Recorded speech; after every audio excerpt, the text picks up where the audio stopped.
Imagine you're sitting on a plane. You look out the window and see the Amazon rainforest from above. Your mother next to you. You feel safe and sound. Suddenly, as you look out again, you see a storm is building up.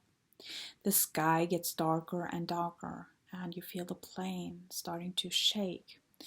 Trying to calm your mind, you tell yourself this is just a regular turbulence, like it happens often when you are crossing bad weather. But your nerves won't settle. The plane starts shaking worse and worse, and then passengers began screaming. The aircraft explodes. 1 second, you were sitting in your seat.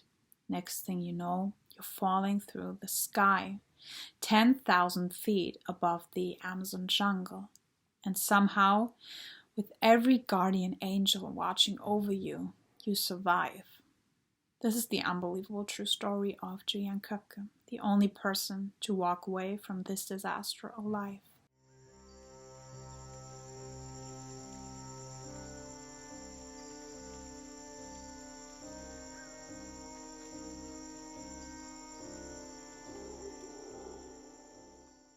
Juliane was born into a family of biologists. Her dad, Hans Wilhelm Koepcke, was a zoologist and her mother an ornithologist. Originally born in Germany, they decided to uproot their lives and move to Peru to dedicate their time researching wildlife deep within the Amazon rainforest. So Juliane was basically raised in this environment, often accompanying her parents on expeditions. Fast forward to the fatal day. It's December 24th, 1971. Juliane just attended her school's prom, so I imagine she and her mom must have been in good spirits when they reached the airport in Lima. The plan was to fly to Pucallpa and then to Panguana to reunite with her dad. But since it was Christmas, you can imagine what the airport looked like. Everyone wanted to get home for the holidays, so most flights were completely booked. Eventually, Maria and Juliane got seats on the Lancer Flight 508. Not an ideal situation since the airline already had a questionable safety record, but with limited options, they bought the tickets and sat down. Juliane right at the window, her mom next to her. The first part of the flight was unusual. People relaxed, light chattering could be heard. But then dark clouds arose and the airplane entered a massive thunderstorm. And that's when things started to go not only wrong, but horrifyingly wrong. The turbulence became so violent that passengers were thrown around in their seats. Lightning flashed outside the window. Later, Juliane remembered seeing an intense white light. The plane was hit, split mid-air, and crashed into the rainforest. Juliane fell, still attached to her row of seats with her seatbelt, from a height of 3,000 meters straight down. It's so unimaginable, so horrifying just thinking of this scenario. Wind roaring around you, the world spinning uncontrollably, and then everything going black. Hours later, Juliane found herself lying on the rainforest floor, alone and confused. Later, she said that she didn't remember the fall. She was covered in cuts and bruises, had a damaged collarbone and a severe concussion. But luckily, she was alive. A miracle, really, because out of the 92 people aboard, she appeared to be the only survivor. As she looked around, the lush scenery of the rainforest stretching around her, most people would probably panic, being surrounded by so much endless nature. But Juliane knew this territory, her parents bringing her on expeditions since she was small. So she grew up with learning so much about it, and with that came one critical survival rule. If you're lost, follow water. Small streams become larger streams, large streams become rivers, and rivers eventually lead to people. So, despite her injuries and all the trauma she just experienced, she started walking. Every step must have felt like even more torture, being alone, being confused. In the consuming heat and moistness of the jungle, mosquitoes constantly buzzing around you, the constant threat that there might be a bigger animal near you, them seeing you, but you not seeing them.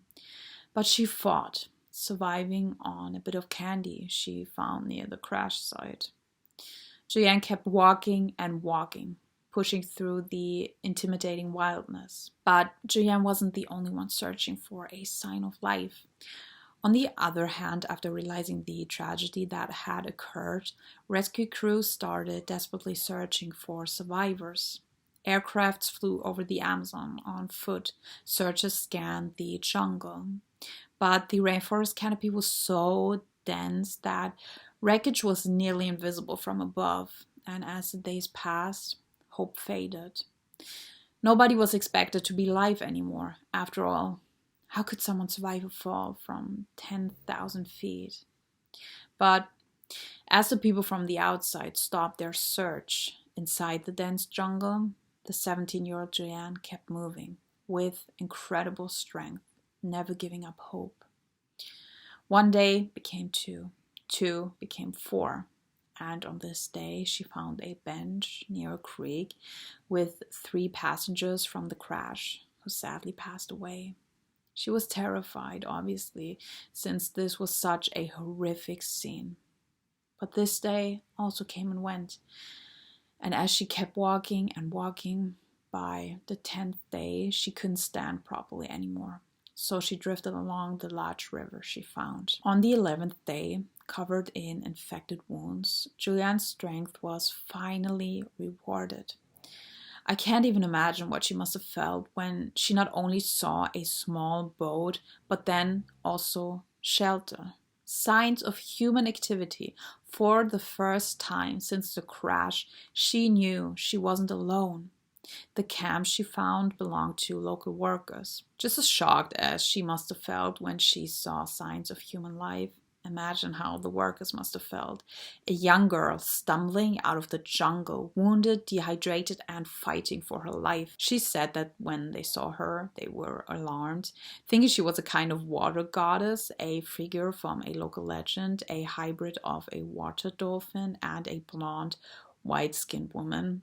But she introduced herself in Spanish and explained what had happened. And luckily, the people who lived there took her in and gave her basic aid. She received water, food, some medical help, and a place to rest, so she could recover from walking for days on end. From the remote shelter, she was transported to a bigger village. Here she was also reunited with her father, who could barely speak after they saw each other again. Over the next days, he searched for news of his wife, and on the 12th of January, they found her body. Her father apparently got to see the corpse of his wife, and he believed that she might have survived until the 6th or 7th of January. Juliane recovered physically over time, but the psychological impact was enormous, especially since her mom, Maria, didn't survive the crash. The realization that she was the only one out of the 92 people on board who survived must have been an enormous thing to digest and work your way through. But despite her incredible story, she didn't choose to become a media figure.